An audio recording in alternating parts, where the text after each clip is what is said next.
Dans le creux de la vallée du petit village d'Aulne se niche une maison d'apparence banale. Pourtant, quelques signes inhabituels attirent l'attention. Un autocollant au sigle inconnu et surtout une plaque qui rend l'habitation prestigieuse. Son propriétaire nous attend. Bonjour, soyez les bienvenus au consulat Sildave du plateau de Hervoly. Une première question. Comment devient-on consul de Sildavie? Bien, pour bien faire, il faut d'abord être Sildave, ce qui est mon cas. Je suis né en 1950 dans le petit village de Tcheinouk, qui se trouve sur les bords du lac de Fléchizaf, dans le nord de la Sildavie, pas loin de la frontière bordure finalement. Et ce petit village, voyez-vous, a été détruit en 1956 à la suite de razzia des bordures et nous avons dû fuir. La famille a dû fuir. Comme nous étions des SDF, c'est-à-dire sans difficulté financière, nous avons pu émigrer dans de bonnes conditions et je suis arrivé en Belgique où j'ai pu faire des études de langue et littérature sildavo-romane. Quand j'ai eu ma maîtrise de traducteur juré, je me suis hélas rendu compte qu'il n'y avait pas beaucoup de demandes et que ça ne nourrissait donc pas son homme. D'où je me suis réorienté vers une carrière de professeur de français au Collège Saint-Louis, à Liège.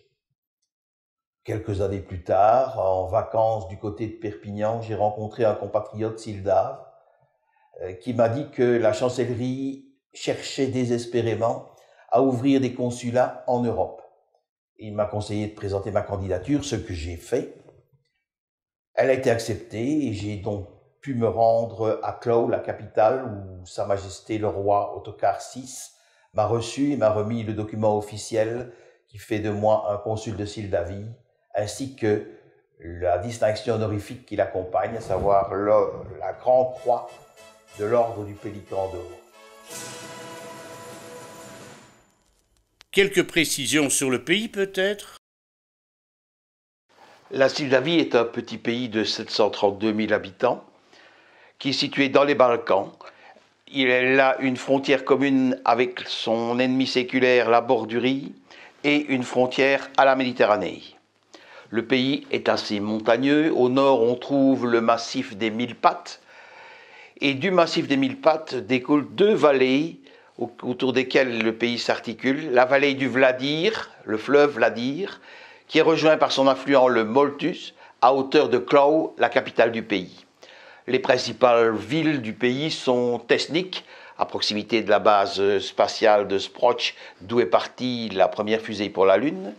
Puis vous avez la petite ville d'Istau, célèbre pour ses fabriques d'armes, la ville de Slip, où se sont installées les manufactures de sous-vêtements d'imminence, et la ville de Kragoniedin, qui, comme vous le savez, est célèbre pour ses sources thermales. L'histoire sildave est riche en péripéties. Quelques anecdotes? Jusqu'au VIe siècle, la Sildavie est occupée par des tribus nomades dont on ignore complètement l'origine.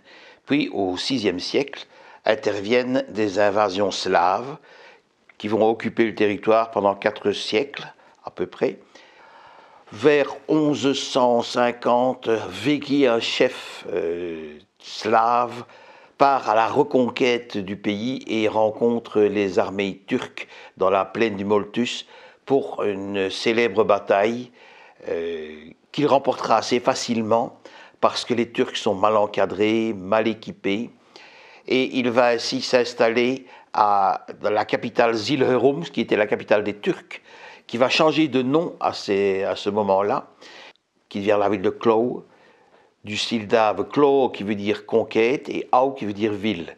Donc la ville de Clou est la ville de la reconquête. Végi devient donc roi et prend le nom de Muscar, ce qui signifie le roi qui a de la valeur. Musc, la valeur, car le roi. Vont se succéder alors une série de rois qui porteront tous le nom de Muscar, avec un changement de dynastie au niveau de Muscar IV qui meurt sans enfant. La couronne passe alors à la dynastie des Rifsalt mais qui va aussi régner sous le nom de Muscar, et nous aurons ainsi les rois successivement, Muscar 5, Muscar 6, Muscar 7, etc., jusqu'au roi, le dernier Muscar, le Muscar 20 de Rivesaltes. Au XIXe siècle, un souverain décide de rompre avec la longue tradition des Muscars et choisit de régner sous le nom d'Ottokar. Et nous allons alors avoir un long cortège d'Ottokars, Ottokar 1er, 2, 3, 4, qui se succèdent, jusqu'au souverain actuel, Ottokar VI. Mais ce souverain Ottokar VI a souhaité moderniser une nouvelle fois la monarchie, et la moderniser d'abord en rompant avec la tradition du carrosse qui le transportait, et remplacer ce carrosse par des véhicules à moteur. Moderniser aussi la monarchie en souhaitant ne plus être appelé Ottokar VI avec son numéro d'ordre, mais bien Ottokar est accouplé à son prénom de baptême, Ottokar Léonard. Exceptionnellement, le roi reprend son carrosse pour la Saint-Vladimir.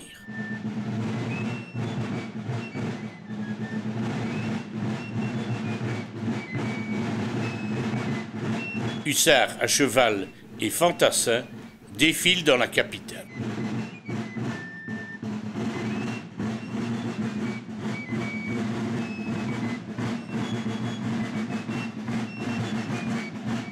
C'est l'occasion aussi dans les consulats de hisser le drapeau orné du pélican noir.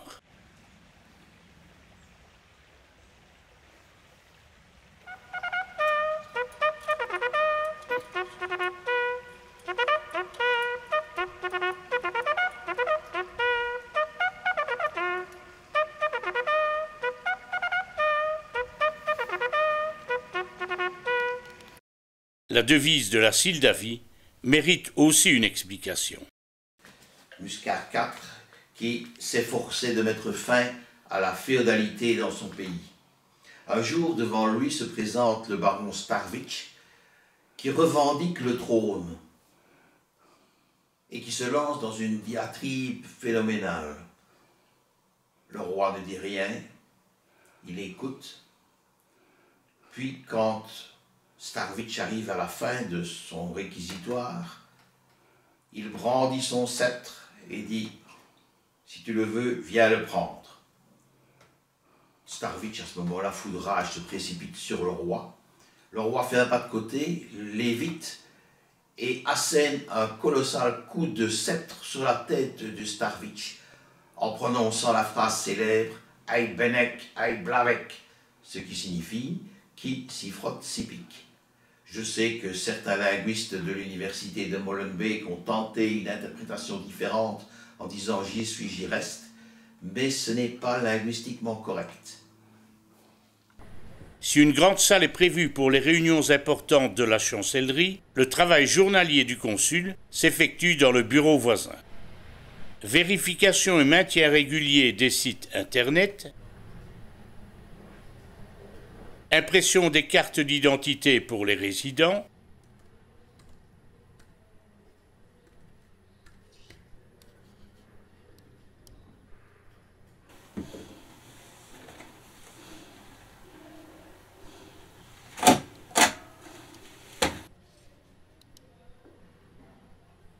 courrier postal.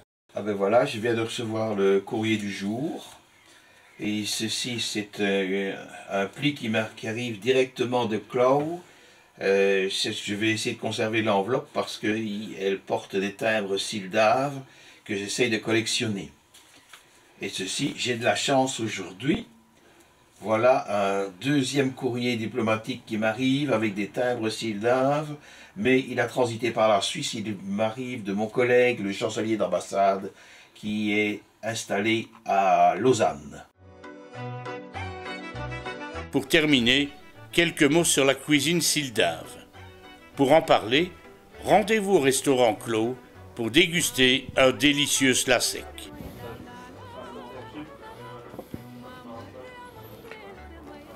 Faut y aller au forcing, faut forcer, tu vas y aller. Заповядайте, това е гювеч по-тракийски, с много зеленчуци, има тиквички, пътладжан, моркови, картофи, бамия и телешко месо. Oh, chai. Добър апетит. Qu'est-ce qu'il a dit? C'est un pot-au-feu composé de pommes de terre, viande de bœuf évidemment, légumes divers comme les carottes, les aubergines, les tomates, les poivrons, le tout macéré dans du vin rouge et c'est un plat de la vallée du Moldus. Et nous enchaînons avec un délicieux château Niesdrau, grand cru classé. Ah oui, celui-là, il vient de la vallée du Vlamir. Délicieux, délicieux.